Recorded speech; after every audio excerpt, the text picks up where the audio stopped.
Hello दोस्तों, आप सभी का स्वागत है आपके अपने चैनल मूव टू स्टडी में। तो आइए आज हम शुरुआत करते हैं दोबारा से संधि की और अपनी इस क्लास को आगे कंटिन्यू करते हैं। अब तक हम लोगों ने स्वर संधि को पढ़ लिया है। वीडियो को शुरू करने से पहले यदि आपको मेरी वीडियो पसंद आ रही हो तो लाइक शेयर सब्सक्राइब करना बिल्कुल भी ना भूलें। पिछली वीडियो में मैंने आप सभी को स्वर संधि को समझाया था और मैंने कुछ आपको होमवर्क भी दिया था और मैंने ये कहा था उस होमवर्क के अगर सही प्रश्न जिसने करे होंगे, एक प्रकार का वो मैंने एक मॉक टेस्ट टाइप का भी करवाया था आपको। और काफ़ी सारे बच्चों ने संधि का भी रिप्लाई मुझे दिया है और एक हमने वर्णमाला का मॉक टेस्ट भी करा था और वहाँ से भी काफ़ी सारे बच्चों के रिप्लाई आए थे। तो मैंने ये कहा था कि अगली वीडियो की जब हम शुरुआत करेंगे तो टॉप 5 स्टूडेंट के मैं नाम आप सभी को कहूँगी, बताऊँगी कि जिन्होंने अच्छा प्रदर्शन करा है। तो पहले तो जान लेते हैं उन बच्चों के नाम जिन्होंने काफ़ी अच्छा प्रदर्शन करा है और फिर हम शुरुआत करेंगे अपनी वीडियो की। तो जो हम लोगों ने टेस्ट दिया था 35 प्रश्न के, वहाँ 35 प्रश्न थे और उनमें जो बेस्ट परफॉर्मेंस रही है वो रही है मीनाक्षी चौहान की। इनके जो नंबर रहे हैं 35 में से 35 रहे हैं और बहुत अच्छा प्रदर्शन करा है बेटा आपने। और आप इसी तरीके से मेहनत करते रहिएगा। और जिन भी बच्चों के यदि मैं नाम ले रही हूँ और अगर वो मेरे साथ व्हाट्सएप पे जुड़े हैं तो प्लीज़ मुझे मैसेज ज़रूर करिएगा, ठीक है। कुछ बच्चों के नाम तो मुझे याद हैं लेकिन कुछ के नहीं भी याद रहते क्योंकि बच्चे काफ़ी सारे हैं। चलिए आगे जानते हैं। सेकंड नंबर जो रहा है वो रहा है क्रांतिका। मेरी बेस्ट स्टूडेंट रही है ये बच्ची और बहुत अच्छी है पढ़ाई में। इनके जो नंबर हैं वह रहे 34 नंबर। थर्ड नंबर पे जो बच्चा है वो है निशा। ये भी बहुत प्यारी है और बहुत अच्छी बच्ची है और इनके रहे नंबर 35 में से 33 नंबर। और एक और है कोई, मुझे नाम तो नहीं पता, उनका शायद चैनल है तो उनका नाम है स्टडी विद टॉपर। अब बेटा नाम आपका शो नहीं हो रहा था। आपके भी 33 नंबर हैं, बहुत अच्छा प्रदर्शन आपने करा है। और इसके अलावा अगर मैं बात कहूँ जो चौथा नंबर या पाँचवा मान सकते हैं, क्योंकि 33 नंबर के साथ दो बच्चों ने एक साथ मतलब एक साथ दो बच्चे आए तो हम उन्हें अलग अलग ही मान के चलेंगे। और जो चौथा नंबर रहा है वो रहा है शहनाज का और इनके नंबर हैं 32 नंबर। तो ये पिछले जो हमने टेस्ट दिया था उसमें हमारे टॉप 5 स्टूडेंट रहे हैं।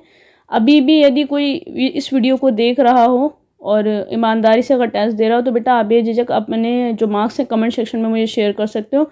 अगर मुझे वहाँ कुछ अगर कोई क्वेश्चन समझ में ना आया हो, एक्सप्लेनेशन समझ में ना आया करे तो आप मुझे कमेंट सेक्शन में लिखकर भेज दिया करिए। मैं अगली वीडियो में उसे ऐड कर दूंगी। जैसे आज हम जो शुरुआत कर रहे हैं हम यण संधि से कर रहे हैं। अब कुछ को लग रहा होगा मैम ने तो पढ़ा दी यण संधि, तो कुछ बच्चों के यहाँ पे कमेंट आए थे कि मैम यण संधि और अयादि संधि में हम सही प्रकार से समझ नहीं पाए थे, को सही से समझ नहीं पाए थे, तो आप दोबारा बता दीजिएगा। तो आज क्योंकि हमने दोबारा से संधि की ही शुरुआत करी है तो हम इसी से शुरुआत करते हैं। कुछ बच्चों को यहाँ के थोड़े से रूल समझ नहीं आए, बाकी जो व्यंजन संधि है उसको हम बाद में पढ़ते हैं। चलिए शुरुआत कर देते हैं आज की वीडियो की। तो यण संधि में कुछ बच्चों को ये समझ नहीं आया था या कैसे बन रहा था और वाह कैसे बन रहा था। चलिए यण संधि से शुरुआत करते हैं। देखिए मैंने यण संधि का आपको नियम बताया था। यदि ई का मेल ई या ई के बाद कोई असमान स्वर है, ठीक है, असमान स्वर है तो वह जो ई है वो या में बदल जाता है। इसी प्रकार ऊ या ऊ के बाद असमान स्वर होने पर यह वा में बदल जाता है। और री के बाद कोई असमान स्वर यदि आए तो वह रा में बदल जाता है। देखिएगा आप अपने कॉपी को साथ लेके बैठिएगा और फिर से दोबारा समझने की कोशिश करिएगा जिन्हें ये चीज़ समझ में नहीं आई, और जिन्हें आ गई उनका रिवीजन हो जाएगा, ठीक है।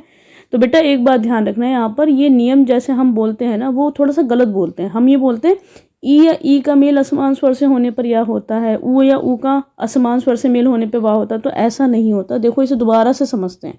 ये तो बता दी किताबी भाषा, अब जानते हैं अपनी देसी भाषा। देखो मैंने कहा ई का मेल असमान स्वर से होने पर या होता है, ठीक है, या लिख दिया। असमान का मतलब है दोनों एक जैसे नहीं दिखने चाहिए, अलग अलग होने चाहिए, ठीक है। मैंने कहा ई का मेल असमान स्वर होने पर या होता है, फिर से लिख लिया।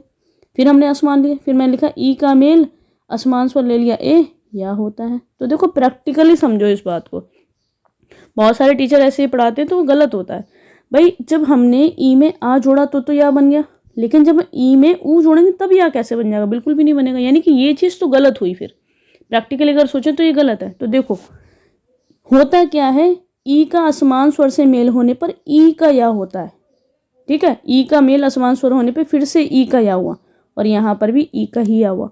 अब ये ऊ आ ए गया कहाँ, इसे समझते हैं। देखो जब हम ई का मेल असमान स्वर आ से कराएंगे तो ई का या हुआ और वो या होता है ऐसे आधा, ठीक है। मैंने नियम लिखवाए हैं तो वहाँ पे या वा और रा आधे लिखवाएं।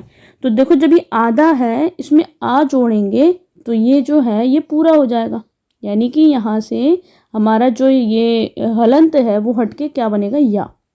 ठीक है, ऐसी ई का मेल ऊ से कराएंगे तो ये बनेगा यू, यानी कि या के साथ लगेगी ऊ की मात्रा। ऐसे हम ई का मेल ए से कराएंगे तो बनेगा ये, इस तरीके से बनेगा ये। अगर हम ई का मेल ओ से कराएंगे तो बनेगा यो, हो जाएगा यो यो हनी सिंह। ठीक है, ये तो मजाक कर रहे हैं, खैर ऐसा कुछ नहीं है। तो मुझे लगता है अब ये बात क्लियर हो गई होगी। देखो सेम चलेगा ऐसा ही किसमें, ये चलेगा वा में। अब वा कैसे बनता है, तो देखो वा हमने कहा ऊ का मेल असमान स्वर से करेंगे तो हम क्या करेंगे, ऊ में सपोज करो हमने आ मिला दिया, बन गया वा। सपोज करो ऊ में हमने ओ मिला दिया, अब ये वा नहीं बनेगा, अब ये वो बनेगा, वो। ऊ का तो हो गया वा, साथ में लग गया ओ, बन गया वो। ऐसा ही केसरी के साथ चलता है। ठीक है, अब एक दो एग्जाम्पल समझ लेते हैं। ये उन बच्चों के लिए बता रही हूँ जिन्हें बिल्कुल चीज़ समझ नहीं आई। चलो अगला चलिए देखते हैं अगला। अब एग्जाम्पल पे चर्चा कर लेते हैं हम लोग। तो जैसे देखिए मैंने एक एग्जाम्पल लिया, अभी यण संधि पे चर्चा करते हैं। जैसे मैंने एक एग्जाम्पल लिया अत्यधिक। ठीक है, अत्यधिक। अब देखो यण संधि में करना क्या होता है, हमें चेक करना होता है हमें या और वा में से कुछ मिल रहा है नहीं मिल रहा, और उससे पहला वर्ण हमेशा हमें आधा मिलेगा। तो देखो यहाँ या से पहले हमें आधा वर्ण मिल रहा है ता। अब ये बात आपको याद रखनी होगी, नियम के अनुसार या हमेशा बनता है ई के मेल से। वो ई की मात्रा छोटी भी हो सकती है और बड़ी भी हो सकती है। अगर हम यहाँ पर लिखते हैं अति और अधिक तो इसका कोई अर्थ नहीं होता, यानी कि अगर हम बात करें इस वाले अति का तो इसका कोई भी अर्थ नहीं होता, इसलिए हम इसका प्रयोग यहाँ पर नहीं करेंगे। तो फिर हम कैसे लिखेंगे अति को, हम लिखेंगे इस रूप में अति। ठीक है, ये अति उपसर्ग के अंतर्गत आता है तो ये यूजफुल है, ये अर्थवान है। तो हम क्या करते हैं, मात्रा को छोटा बड़ा अपनी इच्छा अनुसार करते हैं जिसका अर्थ निकलता हो। ठीक है, अगला देख लेते हैं एक दो नियम और, इसे रफ कर लेते हैं। बाकी मैंने नियम तो आपको लिखवाए हैं, थोड़ा सा बस समझने के लिए बता रहे हैं इन बातों को। ठीक है, अगला देखिएगा यहाँ पर, नेक्स्ट देखते हैं। तो अगला है, जैसे हमने एक शब्द लिखा प्रत्येक। प्रत्येक को अगर हम तोड़ेंगे फिर या से पहले ता है तो इस पे की मात्रा लगाएंगे, बनेगा शब्द प्रति। अब देखो अगली शुरुआत हम कैसे करते हैं, इस या पे देखो आप किसकी मात्रा आ रही है, ए की। या पे जो भी स्वर है उसी से हम शुरुआत करते हैं अगली। तो यहाँ ए कैसा है, छोटा ए है तो उसी को लिख देंगे। हम स्वरों को बदलते नहीं है, हम यहाँ पर अगला जो लेटर शुरुआत करते हैं जो हमें यहाँ पे दे रखा है उसी से शुरुआत करेंगे। अगर मान के चलिए यहाँ पे ऐसे ए होता तो हम ऐसे लगाते, मान के चलिए यहाँ पे ऊ होता तो हम यहाँ पे ऊ बना देते। जो भी होता है यहाँ पर अगली शुरुआत हम उसी से करते। ठीक है, चलिए एक दो और देख लेते हैं, नेक्स्ट देखते हैं। जैसे देखिए हमने एक शब्द लिखा स्वच्छ। स्वच्छ, अब स्वच्छ में क्या दिख रहा है, हमें बीच में वा दिख रहा है, इससे पहला लेटर आधा दिख रहा है। हम क्या लिखेंगे, इसमें ऊ लगाएंगे। क्यों लगाएंगे, क्योंकि वा बनता है ऊ की मदद से। अब इस सा में छोटे ऊ की मात्रा क्यों लगी, बड़ी क्यों नहीं लगी, क्योंकि इसका कोई अर्थ नहीं होता। तो हम मात्रा क्या प्रयोग करेंगे, हम छोटे ऊ की मात्रा प्रयोग करेंगे, हम लिखेंगे सु। अब अगला देखो, अब देखो वा में कोई स्वर नहीं दिख रहा, जब कोई नहीं होता तो आ होता है। आ लगाया, आगे चा लगाया, फिर लिख दिया छा, बन गया अच्छ। ठीक, अगला देखो, एक दो करते हैं फिर आगे बढ़ जाते हैं। अगला है, जैसे हमने लिखा प्रत्यक्ष। शब्द हमने ले लिया प्रत्यक्ष। प्रत्यक्ष में फिर हमें बीच में या दिखाई दे रहा है, पहले ता है तो शब्द बनेगा प्रति। अब अगला क्या है, देखो या में फिर से कोई स्वर नहीं दिखाई दे रहा तो फिर आ लिखेंगे, फिर लगा देंगे छा, तो बन जाएगा प्रतिधन अक्ष। अगला देखो, नेक्स्ट बनाते हैं। जैसे एक हमने लिखा यहाँ पर, एक शब्द ले लेते हैं नद्यर्पण। देखो नद्यर्पण, अब इसे तोड़ते हैं। बहुत सारे बच्चे इसे नहीं बना पाते, कहते मैम इसमें तो कुछ भी आधा नहीं दिख रहा। तो देखो बीच में एक लेटर दिख रहा है, ये इस फॉर्म में जो हम जैसे लिखते हैं ना विद्यालय, ये होता क्या है, ये होता है आधा दा और फिर होता है या। तो यानी कि या से पहले फिर क्या आ रहा है, दा ही आ रहा है। दा आ रहा है तो मात्रा किसकी आएगी, फिर से ई की मात्रा आएगी। अब जब ई की मात्रा लगाएंगे तो शब्द क्या बनेगा, नदी। अब नदी जैसे लिखा जाता है वैसे ही लिखना, ये मत कहना कि मैम ने अब तक सब में छोटी की मात्रा लगाई है तो हम भी लगा दें। तो नदी शब्द ऐसे नहीं लिखा जाता, ये गलत होता है, ये वाला राइट होता है। ठीक है, तो क्या बनेगा इसका राइट, इसका बना लेते हैं थोड़ा सा राइट। तो बनेगा नदी धन। धन मतलब यहाँ पे प्लस से होता है अर्पण। अर्पण में आ क्यों लगाया, क्योंकि यहाँ पे फिर से कोई नहीं है यहाँ पे स्वर, तो फिर से आ से शुरुआत करेंगे तो बन जाएगा नद्यर्पण। अब मुझे लगता है आई थिंक सभी को ये चीज़ क्लियर हो गई होगी। और अगर अभी भी क्लियर नहीं है तो बेटा पर्सनल नंबर अगर किसी का मेरा नंबर किसी के पास हो तो आप मुझे पर्सनली पूछ लीजिएगा, ठीक है। चलिए बढ़ते हैं आगे। अच्छा, एक और री वाला और बता देते हैं क्योंकि उसमें भी बच्चों को परेशानी आई थी। एक शब्द ले लेते हैं, जैसे हमने शब्द लिखा पित्राज्ञा। पित्राज्ञा, पित्राज्ञा को कैसे तोड़ेंगे? तोड़ेंगे पित्र और आज्ञा में। देखिएगा, अब यहाँ नियम बन रहा है री वाला। यहाँ आया री, यहाँ आया आ, दोनों असमान हैं और असमान स्वर होने पर बनता है अर। अब अर का क्या होता है? ये जो रा होता है ना, ये इस त्रा में छिपा हुआ होता है। ये क्या है? त्रा। देखो जैसे अगर हम बात करें त्रा की तो त्रा बनता है ता और रा की मदद से। ये त्रा आधा रहता, ता आधा रहता है, ठीक है। ये भी आधा हो जाता है कब? जब इसके आगे आ लग जाए। मैंने आपको वर्णमाला में बताई ये बात, ठीक है। तो इस अर का आ जो होता है वो तो शामिल हो जाता है ता में, इसे पूरा कर देता है। और ये जो रा रहता है, ये रा, ये जो नीचे पदेन रा होता है ये पूरा होता है। तो देखो इसके बाद यहाँ पर ये जो है ना नीचे हलंत लगा हुआ, आगे आ है, ये जो स्वर है इसे इस वाले रा को पूरा कर रहा है और डंडा लगा दिया यहाँ पे। तो शब्द बनेगा पित्राज्ञा। तो अब मुझे लगता है आई थिंक सभी को क्लियर हो गया होगा। चलिए बढ़ते हैं फटाफट अगली वाली संधि पर। और अयादी संधि को एक बार फिर से छोटा सा देख लेते हैं क्योंकि ये ज़्यादा डाउटफुल नहीं थी, फिर भी थोड़ा सा जान लेते हैं अयादी और फिर अपने नियमों पे आते हैं जल्दी से। देखिए अयादी संधि में क्या कहता है?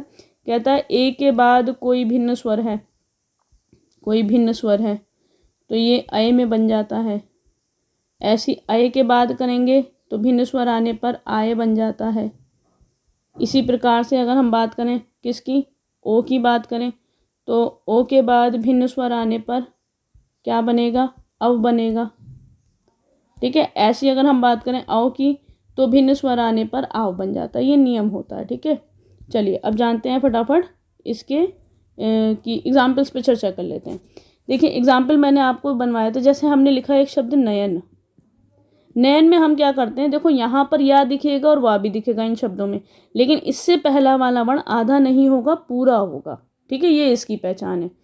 यण में आधा मिलेगा या से और वाह से पहला वाला वर्ण, लेकिन अयादी में आधा नहीं मिलेगा। अब हम क्या करते हैं? अब नियम यहाँ पे कह रहे हैं अगर या आ रहा है तो पहले वाले वर्ण पर ए लगेगा।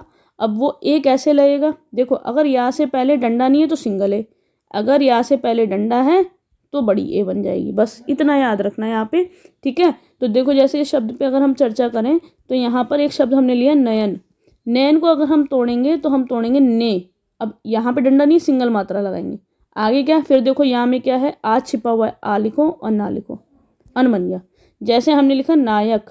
अब नायक में देखो या से पहले डंडा है, आ की मात्रा दिखाई दे रही है, तो अब यहाँ पर लगेगी तो ए की मात्रा, लेकिन हो जाएगी डबल क्योंकि इससे पहले डंडा है, बड़ी मात्रा दे रखी है। और आगे फिर क्या? या फिर क्या छिपा हुआ? आ, तो आ लिया और का लिख दिया, बन गया नायक, ठीक है। नेक्स्ट देखते हैं, एक वाह वाला भी देख लेते हैं। देखिए जैसे हमने लिखा पवन। पवन में अगर हम देखें तो वाह है और वाह बनता है किसकी मदद से? ओ की मदद से। तो पहले वाले पे अब देखो वाह से पहले डंडा नहीं है पा के साथ कोई भी, तो हम लिखेंगे पो, छोटे ओ की मात्रा। और फिर आगे वाह में क्या छिपा हुआ? फिर से आ छिपा, आ लिखेंगे और ना लगाएंगे, बनेगा पोवन, ठीक है। पो धन अन। अगला देखो जैसे हमने लिखा पावक। यहाँ पे फिर से वही चीज़ है जो मैंने पीछे बताई थी। वाह है, वाह से पहले डंडा है, लगेगी ओ की ही मात्रा, क्यों? क्योंकि वाह दे रखा है। अगर या है तो ए की मात्रा, वाह है तो ओ की मात्रा। अब देखो यहाँ पर, अब यहाँ पर ये जो सिंगल मात्रा लगाई है डबल में चेंज हो जाएगी, क्यों? क्योंकि वाह से पहले डंडा है, ठीक है। आगे क्या है? आ और फिर क्या है? का। तो ये जो था ये हमारी अयादी संधि थी, ठीक है। अब मैं ये मान के चलती हूँ कि आप सभी को क्लियर हुआ होगा, और अगर क्लियर नहीं तो बेटा पर्सनली आप मुझसे पूछ सकते हो, ठीक है। व्हाट्सअप नंबर आप सभी के पास होगा जिन जिन बच्चों को समझ में नहीं आया होगा। तो चलिए आज अब जो शुरुआत करते हैं हम, अगली शुरुआत वो हमारी रहती है व्यंजन संधि की। पढ़ना शुरू करते हैं फटाफट। देखिए व्यंजन संधि क्या होती है कि व्यंजन के बाद यदि किसी स्वर या व्यंजन के आने से उस व्यंजन में जो परिवर्तन होता है उसी को व्यंजन संधि कहा जाता है, ठीक है। अब यहाँ पर हम इसके भेदों को नहीं पढ़ेंगे, हम यहाँ पर इसके नियमों को पढ़ेंगे। देखिए पहला नियम क्या कहता है, इसे जान लेते हैं पहले नियम को। पहला नियम कहता है वर्ग के पहले वर्ण का तीसरे वर्ण में परिवर्तन। अब वर्ग का पहला वर्ण क्या होता है? तो होता है का, चा, टा, ता, पा। हर वर्ग का पहला लेटर है। ये अपने तीसरे लेटर में कब बदलेंगे इसे जानते हैं। अगर इन वर्णों के बाद कोई स्वर आ जाए, अंत्यस्थ व्यंजन आ जाए, या फिर हर वर्ग का तीसरा चौथा वर्ण आ जाए। अब देखो हर वर्ग का तीसरे चौथे का मतलब है जैसे का, खा, गा, घा, इया। ऐसे करते करते वर्णमाला में हम आगे बढ़ते हैं। ये पहला, ये दूसरा, ये तीसरा, चौथा और पांचवा, यानी कि तीसरी पंक्ति और चौथी पंक्ति हर वर्ग की अगर आपके इन का चा टा ता पा के बाद आ जाए तो ये जितने भी लेटर हैं, पहले वाले जितने भी लेटर हैं, ये सब अपने वर्ग के तीसरे लेटर में बदल जाएंगे। जैसे देखो आगे बढ़ते हैं, थोड़ा सा एग्जाम्पल से समझते हैं। जैसे देखिए यहाँ पे का परिवर्तन होगा किसमें, तो वह होगा गा में। फिर चा का होगा जा में, टा का होगा डा में, ता का हो जाएगा दा में और पा का हो जाएगा बा में। कैसे होगा, एग्जाम्पल के माध्यम से समझने की कोशिश करते हैं। जैसे देखिएगा, मैंने कुछ एग्जाम्पल्स लिए हैं, आज थोड़े ज़्यादा लिए हैं, पिछली वीडियो में थोड़े कम रह गए थे। ये भी थोड़ी शिकायत आई थी, मैम एग्जाम्पल थोड़े ज़्यादा कराइए, तो इसलिए मैंने थोड़े ज़्यादा रखे हैं। देखिएगा शब्द क्या कह रहा है कि पहला है दिक और फिर है अंत। हमें क्या देखना होता है, पहले शब्द का अंतिम लेटर, दूसरे शब्द का पहला लेटर। पहले शब्द का अंतिम लेटर क्या है, का है, और फिर क्या दिख रहा है हमें, स्वर। तो अभी हमने केस पीछे पढ़ा नियम का कि यदि का चा टा ता पा के बाद कोई भी स्वर, अंतस्थ व्यंजन या हर वर्ग का तीसरा चौथा वर्ण आए तो यह अपने तीसरे वर्ग में बदल जाता है, तीसरे वर्ण में बदल जाता है। तो देखो यहाँ पर हमने क्या करा, थोड़ा सा समझा देते हैं। दिक और आगे है अंत, तो यहाँ पर स्वर है का के बाद, तो ये बदलेगा गा में। का आधा है तो गा भी कैसा रहेगा, आधा। अगला लेटर क्या है, आ। ये आ इस गा को क्या कर देगा, पूरा, और मध्य में हमें मिलेगा गा पूरा, शब्द बन जाएगा दिगंत। ठीक है, अगले पे चलते हैं, अगला वाला समझते हैं जल्दी से। अगला वाला क्या कहता है, यहाँ पर देखिएगा अगला लेटर कहता है, अगला एग्जाम्पल है हमारा ऋक धन वेद। सेम वैसी जैसे मैंने बताया, का के बाद वाह है, अंत्यस्थ आ गया, का बदल के किस में हो जाएगा, गा में। अब देखो का आधा है तो गा भी आधा ही रहेगा। क्यों, क्योंकि अब यहाँ पर आपको क्या मिल रहा है, व्यंजन मिल रहा है, ना कि कोई स्वर। और कोई भी व्यंजन किसी व्यंजन को पूरा नहीं कर सकता, हमेशा स्वर व्यंजन को पूरा करता है। तो गा मेरा यहाँ पर गा क्या रहेगा, आधा रहेगा। अगले पे चलते हैं, तत् और इच्छा। देखो फिर से हमें स्वर मिला है, ता को बदलेंगे दा में, दा है आधा, आगे होगी ई, दोनों को मिलाकर बनेगा दी। जब ई की मात्रा दा पे लग जाएगी यहाँ पर तो दी बनेगा। तो देखो अंत में आपको दी दिखाई दे रहा है, शब्द बनेगा तदिच्छा। अगले पे चलते हैं, अगला क्या कहता है, अगला एग्जाम्पल कहता है यहाँ पर कि तत् धन रूप। ये इंपॉर्टेंट है, याद रखिएगा, वैसे इंपॉर्टेंट सारे ही हैं। ठीक है, देखिएगा कह रहा है तत् धन रूप, ता है फिर से किस में बदलेगा, दा में बदलेगा। अब देखो यहाँ पे रा दिखाई दे रहा है, तो रा क्या है, एक व्यंजन है, और दा क्या है, एक व्यंजन है। रा दा को पूरा नहीं कर सकता, तो हम क्या करेंगे, इस रा को इस तरीके से लगाएंगे। ये होता है पदेन रा। ये व्यंजन संधि और विसर्ग संधि समझाने के बाद एक प्रयोग मैं बताऊंगी, रा का प्रयोग कैसे करते हैं शब्दों में। ठीक है, फिलहाल यहाँ पे जानना, पदेन रा जो नीचे लगाया जाता है वो हमेशा पूरा होता है। देखो रा यहाँ पर पूरा है, अब ये दा यहाँ पर ऐसा लिखा है। हमें अक्सर क्या गलती हो जाती है हमसे कि जिस शब्द में हमें जो वर्ण पूरा दिखाई देता है हम उसे पूरा मान लेते हैं, लेकिन अधिकतर होता क्या है, वह आधा होता है और नीचे लगा हुआ वर्ण हमेशा पूरा होता है। ठीक है, तो देखो दा के नीचे क्या लगा, रा। अब यहाँ इस रा पे ऊ की मात्रा भी है, हम यहाँ लगाएंगे ऊ की मात्रा। तो देखो मध्य में हमें यहाँ दिखाई दे रहा है ध्रुव, तो दोनों शब्दों को जब जोड़ेंगे तो बनेगा तद्रुप। ठीक, अगला देखिएगा शट और आनंद। डा का परिवर्तन किस में होगा, डा में होगा, डा रहेगा आधा, आगे मिलेगा आ इसे क्या कर देगा पूरा, तो शब्द बन जाएगा षडानन। हलंत हट जाएगा और षडानन शब्द बन जाएगा। ठीक है, तो ये तो हो गया हमारा पहला नियम। अगले नियम की ओर बढ़ जाते हैं।